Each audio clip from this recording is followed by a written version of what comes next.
नमस्कार बंधु माने आज किसी उपदेश जानिबा ता पूर्वर गोटे छोटिया अनुरोध वीडियो को लास्ट पर्यंत देखंतु एवं वीडियोटी भल लगिले लाइक करंतु एवं चैनल को सब्सक्राइब करंतु। शिक्षक आउ रास्ता दुई जन जाक एक परी निजे गोटे जगार रहंती आउ अन्य मानकु सेमानक लक्ष्य स्थल रे पहुंचाती।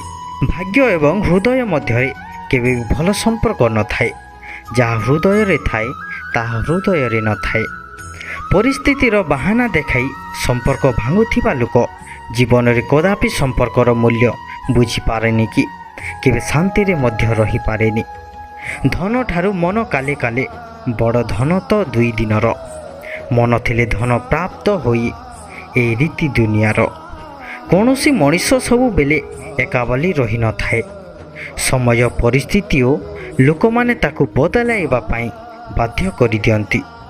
अभाव जीवन रे समस्तंक पाई थाए। कहार समय, कहार संपर्क, कहार धन आउ कहार शांतिर अभाव, ताहा भितरे जे खाप खुआई पारिला से ही जीति जाए। मूल्य मूल्य पानीर न थाए, मूल्य शशर ही थाए। मूल्य मृत्युर न थाए, मूल्य निश्वास रे ही थाए। दुनिया रे भल तो समस्ते पाई जीवे, हेले मूल्य प्रेम रे न थाए, मूल्य विश्वास रे थाए। जे निज स्वार्थ पाई अन्य को केवल नाम मात्र ही व्यवहार करे तेबे ताठ निरवतार सहित दूरे जीवा उचित। धन यौवन एवं जीवन केबे स्थायी न थाए, तथापि धन थिले लोक गर्व हुए, यौवन रे स्वार्थपर हुए, जीवन थिवा जाए लोभ करे। उपयुक्त समय रे जे भल कथा कहे नाही से आखि थाउ थाउ अंध। कौन से पुस्तकर नियम अनुसार मो जीवन को अनुप्राणित कर नाही, निज हृदयर निष्पत्ति ही आज पर्यंत परिचालित हो आसी। दुखी लोक अवस्थारे पड़ी पाप करि थाए, असत्य समान पाप किछि नाही। समस्त सत्य कर्मर मूल आधार हेउछि सत्य। जीवन रे केबे कहा पछरे दौड़ंतु नाही। ता मन रे तुम प्रति भल पाइबा तो बढ़िबनी, किंतु तुमे तुम निजर आत्मसम्मान निश्चय हराई बसिब। प्रकृत सचोट लोक कथारे नुहे कामरे करे। कूअरु पानी बाहर करुथिबा लोकर ध्यान ईश्वर स्मरण प्रति रहिबा उचित।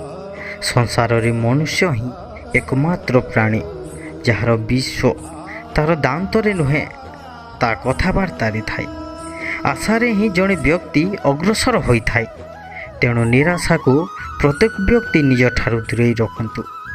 पितल किंबा तंबा पात्र रे खुआंतु, जदि नाही ताहेले कदली साल किंबा पद्म पत्र रे भोजन कले मंगल होता है।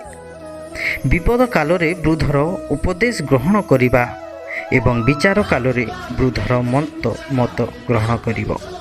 भयन विषय रे वृद्धंक उपदेश ग्रहण करिबो नाही, कारण स्वयं परिपाक और काम शक्तिर अल्पता हेतु वृद्ध समस्त भोजन और रमणर निवृत्त हेबाकू उपदेश देइथांती। विश्वास और सम्मान रे ही अनेक संपर्कर मलदुआ आरंभ होइथाए। सही भली प्रत्येक कार्य को मध्य सम्मानर सह करिबा उचित। अन्यर कष्टर टना करुथिबा लोक ईश्वरंक दृष्टि रे सबुठु बड़ दोषी। गोटे घरे जेते भी लोक रहंतु ना कहीं माँ न थाए तेबे से घर बहुत खाली खाली लगी थाए। संपर्क जेते खराब हेले भी ताकू पूरा छिन्न कर दियंतुनी। पानी मैला हेइथिले अवश्य आपण ताकू पी पारिबेनी, किंतु सेथिरे निया लिभेई तो पारिबे ना। निश्चय केबे जीवन रे केबे काहाको अधिक विश्वास करिबनी कि काहा उपरे भरोसा रखिब नाही, कारण इतिहास साक्षी अच्छी निज लोक भी सबु बेले विश्वास रे विष दे खुशी होती।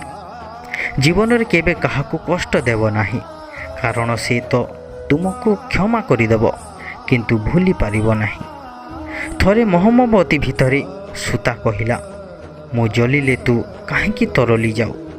उत्तर रे मोहम्मबती कहिला, जहाको हृदय रे स्थान देव से जदि दूरे जाए ताहेले लुह झरी पड़े। निजको तुच्छ मने कर नाही। आज जे आमर निंदा करुछि काल कि आमर से श्रुति करिवो। जे जेपरि शोभवा ଅଶୁଭ କର୍ମ କରେ ସେ ତାର ସେହି ଫଳ ପାଇଥାଏ।